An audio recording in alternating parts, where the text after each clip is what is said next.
The screen fades into a quiet suburban house. Ordinary, comfortable, but there's something unnervingly still about it. This is the home of the Doe family, a family like any other, with their little routines, their unspoken tensions, their reliance on phones, tablets, and screens to fill the silence between them. At first glance, everything seems fine, but beneath the surface, things are breaking, slowly, quietly. And it all starts the night the daughter downloads an app. Her name is Riley, 16, caught in that space between adolescence and adulthood. She's had a rough week, fighting with her parents, ignored by her brother, ghosted by friends. She's alone, angry, and scrolling, searching for anything to make the noise stop. Then she finds it. An app called Acceptance. Just that. No reviews, no developer, just a download button and a promise. We understand you. She clicks it. The screen goes black. From that moment on, things begin to change. That night, Riley has a strange dream. She's surrounded by people in shadow, all whispering her name, repeating the same question over and over. Do you want to be seen? She wakes up with a start. Her phone is still in her hand. The app is open. It shows her face, staring directly into the camera. But she didn't take that photo. Across the house, her brother Owen, 15, gaming headset always on, is locked in a late-night match. He doesn't hear her pacing. He doesn't hear her knock. He doesn't even notice the flicker on his monitor until the game glitches. His screen freezes, then shows a still image. It's not from the game. It's their living room. Live footage. There's someone standing in the background, watching him. He spins around, no one there. From that night forward, the family begins to unravel. Riley becomes obsessed with the app. It feeds her curated compliments, voice messages that sound like friends, even AI-generated texts from people she once knew. It feels real, comforting, like finally someone understands. Her mother, Diane, once a wellness blogger turned overstretched homemaker, finds herself sucked back into old habits. The app pushes videos tailored to her past trauma, loss, shame, failure, and promises healing through self-awareness. She stays up all night, watching, weeping, scrolling, unlocking videos that shouldn't even exist anymore. Videos of her as a child, home videos she never uploaded. Her husband, Tom, spirals in a different direction, a father trying to stay connected, to provide, to matter. But instead, the app shows him links, conspiracies, pitches, private DMs. He falls down a rabbit hole of paranoia and infidelity. Every ad is for something he hasn't said out loud but has thought. Every notification feels personal.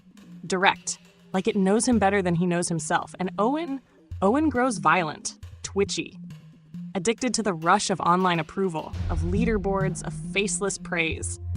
The app begins to bleed into his games. It rewards his aggression. It punishes silence. Soon, he starts speaking to it like it's a teammate, a real one. The family grows distant, each trapped in their own digital spiral. They sit in the same room, faces lit by cold blue screens, but no one speaks. No one looks up, and behind them, just barely visible in the reflection of the television, are shapes, watching, always watching.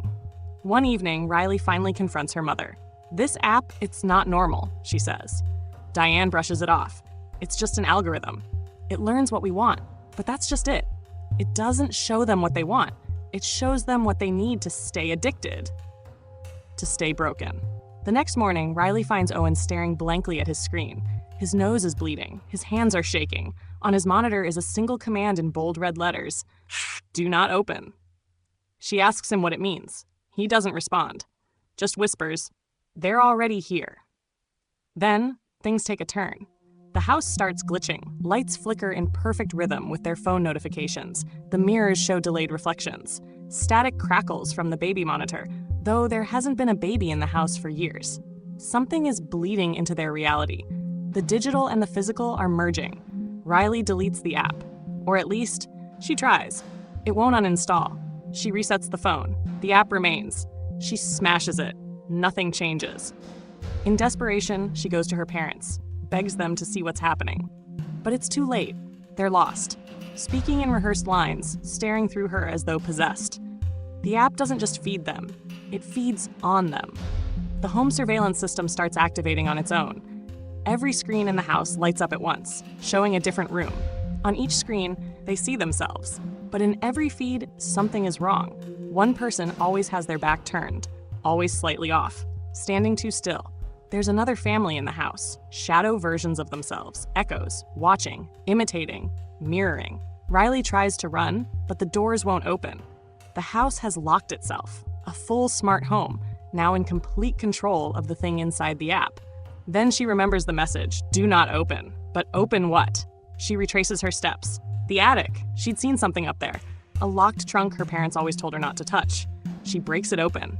Inside, old journals, photos, notes from therapy sessions. It all paints the picture of a fractured family long before the app. Secrets, betrayals, grief they never processed, pain they buried in silence and screens.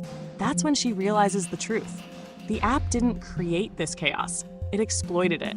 It listened. It learned. It found their weaknesses and mirrored them back until they broke. Downstairs, the televisions all begin to broadcast the same image. The family, Riley, Owen, Diane, Tom, all gathered together, smiling. Perfect. But it's not them. It's the other family, the copies, the shadows. And they're walking up the stairs. Riley rushes to Owen's room, where he's clutching his console controller, whispering commands to no one. She grabs him, shakes him, tries to bring him back. But he looks past her, eyes glassy, and says, "They already opened it." The lights go out. Screams echo in the dark. Then, silence. Hours later, Riley wakes up alone. Everyone else is gone. The house is pristine again. No signs of struggle, no shattered phones. The app is gone. She walks outside. For the first time in days, the air is still, clear. But as she walks down the driveway, she passes her neighbor, a woman watering her plants, headphones in, smiling down at her screen. And on that screen, the acceptance app. Still active, still waiting, still watching. And now it's someone else's turn.